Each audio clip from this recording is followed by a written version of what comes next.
istilah prodiakon itu kita ambil alih dari istilah yang digunakan oleh Keuskupan Agung Semarang. Nah, kita ini prodiakon. Nah, ini dalam arti ada akhiran diakon di belakang ini, Keuskupan Semarang dan kita terima di Keuskupan Agung Makassar memperluas tugas pembagi komuni tadi itu pada yang pertama, bukan hanya membagi komuni di dalam gereja pada saat misa, tetapi juga keluar dari pintu gereja ke orang-orang sakit, dan yang ketiga ke umat yang jarang menerima komuni.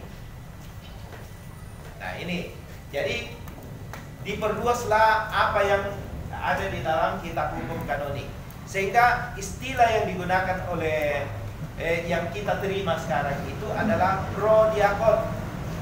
Nah, prodiakon itu bukan lawannya kontra, tidak ada kontra diakon, tetapi pro dalam bahasa Latin artinya sebagai pengganti atau seperti, ya. Sebagai pengganti atau seperti, itu artinya. Jadi prodiakon adalah pengganti diakon atau melayani seperti diakon. Nah, hanya bedanya prodiakon tidak tertabis, tetapi ditugaskan, ya, bedanya itu. Kalau diakon ditabiskan, prodiakon ditugaskan. Maka inilah keluarlah surat ini, ya. Maka tidak disebut di sini SK, tetapi saya kira belum pernah ada SK prodiakon, karena saya sudah 8 tahun di sekretariat. Saya yang selalu buat ini, selalu namanya surat tugas. Karena uskup tidak pernah meng-SK-kan seseorang menjadi diakon, prodiakon, tetapi menugaskan seseorang menjadi prodiakon. Uskup Agung Makassar menyetujui pemberian tugas kepada, ya, karena diusulkan oleh pasok paroki dan disetujui oleh uskup ini, sehingga namanya surat tugas. Maka dengan penyetujuan dari uskup, uskuplah yang memberikan tugas. Nah, itu pertama tentang istilah surat tugas, ya. Jadi sudah benar ini surat tugas, bukan prodiakon. Saya mau tuang ke.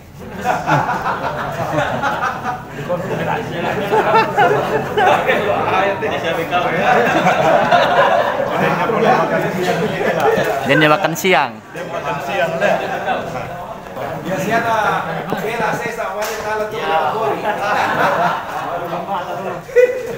Pak Hero yang diberi tugas kemarin nih. Jadi itu bukan tugas dari uskup, tapi dari pasok paroki.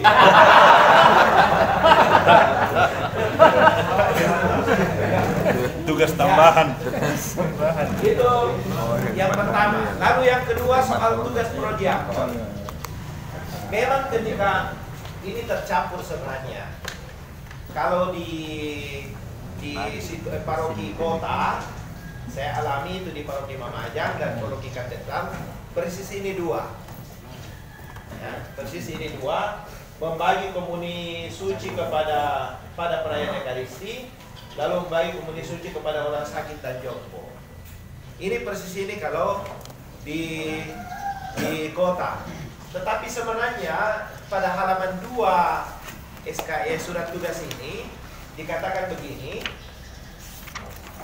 khususnya ketika membawa sakramen Maha Kudus ke stasi yang jauh dalam kaitan dengan tugas nomor 2 di atas, hendaknya dijaga sungguh-sungguh kesakralan sakramen, jangan sampai terjadi profanasi. Yang dimaksudkan profanasi adalah bahwa kita profankan hal yang kudus, ya. Salah satu contoh diprofankan hal yang kudus, tamu di kalenda, minggu-minggu molen tas tate biksis tadi sakramen lat, nama di ba male masikola, di ba male lakopas, di ba male lakoan. Nah, si sonda-sonda itu apa tama? Artinya kita lalu memperlakukan hal yang kudus seakan-akan hal yang profan.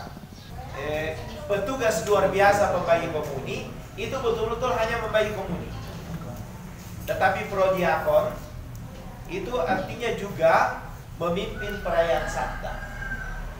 Itu bedanya dengan petugas luar biasa pembagi komuni.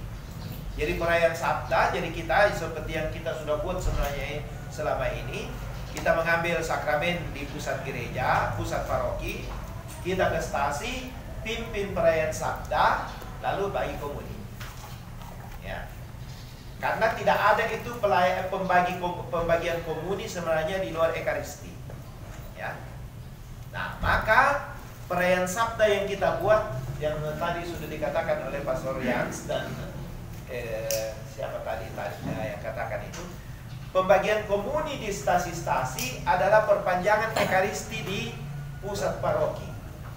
Maka salah satu syaratnya adalah yang membawa komuni, dia sendiri harus mengikuti perayaan Ekaristi itu, dia perpanjang ke stasi dengan perayaan sabda dan membagikan komuni.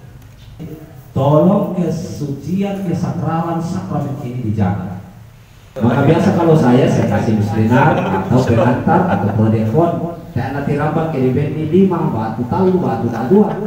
Tentu tuh di bentalu, saya lakukan sulaman pagi talu di bentalu. Ini siapa tak adu? Jadi Tabernakel adalah untuk menyimpan tubuh Kristus yang tidak habis dibagikan dalam sebuah perayaan Ekaristi dan diperuntukkan sebenarnya untuk komuni orang sakit. Jadi seharusnya bahwa semua sakramen yang dikonsekrir pada saat itu harus dibagikan. Ya, paling tidak pada hari Minggu kalau saya bertugas jadi predikon di Teluk Ibu, saya harus membacakan Injil sekaligus khotbah. Kan seperti itu. Harus sudah kira-kira. Ya. Sehingga ini kan. tetapi kalau prodiakon mulai proaktif, enggak juga. Tetapi cara, saya kira perlu kita perhatikan caranya. Kita ambil, kita berlutut dulu di depan, lalu buka pelan-pelan, lalu angkat dengan baik dan letakkan di atas korporalnya. Ya, baik. Jadi korporalnya itu yang dibuka dong, sedapat mungkin dia dibawain. Minimal naruh teh turun teh. Jangan datang bawa, nah seperti itu. Sedapat mungkin ditaruh di atas di sini. Sama aboy kan ini teh di bal-bal akhirnya teh di penting. Itu prinsipnya. Lalu kembalikan dengan baik. Nggak usah tergesa-gesa. Ya. Dan berlutut hormat. Saya kira itu. Jadi itu yang berhak membuka tabernakel adalah seorang imam. Tapi karena situasi susina, karena terlalu lagi, ya lako Jawa, lako Eropa, akan sisi di sini share tahu. Tapi kita udah bete si Bori dong. Namanya bersihkan ini, nah. Jadi pastor membersihkan si Bori, lalu prodiakon bisa. Kalau saya oper dulu. Selesai saya dengan hati-hati, dengan baik dan dipegang yang benar. Jadi susi teh itu melo yang dialah melo, ya. Tubuh ditiro tuh Indora tahu, ya. Ditiro mana? Udah sambil aku marah teh. Batal Kristus. Jadi ditiro tuh Indora tahu, tubuh Kristus. Baru di bela rokok ini hati-hati, ya. Jadi diperhatikan dengan baik. Allah yang Isa Tuemeloi tubuh Kristus. Nah, kui amin.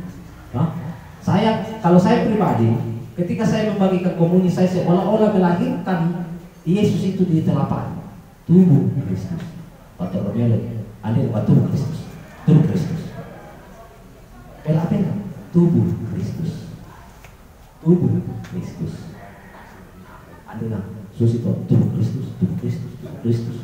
Sudah tertawa kami, bah mana di bagian komuni dan ibu disiki. Bela-bela demi yang nama saya. Yang tanah itu prodiakon banyak. Karena tak ada di susi banget ya. Betul kata kalau sekali tubuh Kristus, tubuh Kristus.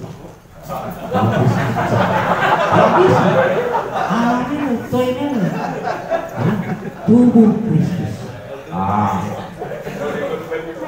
Jadi alasi dengan ini kain ini, toh? Yang mau maksudnya TKIT, wah, irikan cuma di tangannya tahu, nanti gua yang wah, kalau perlu lap-lap tubuh Kristus. Nanti gua orang jantungan itu kan biasanya keringatan tangannya. Nah, wadah apa jadi hati-hati. Tubuh Kristus. Jadi dipelak-pelak. Atau andena susu. Saya kira begitu, tapi dalam latihan dalam ini akan terbiasa juga Pak.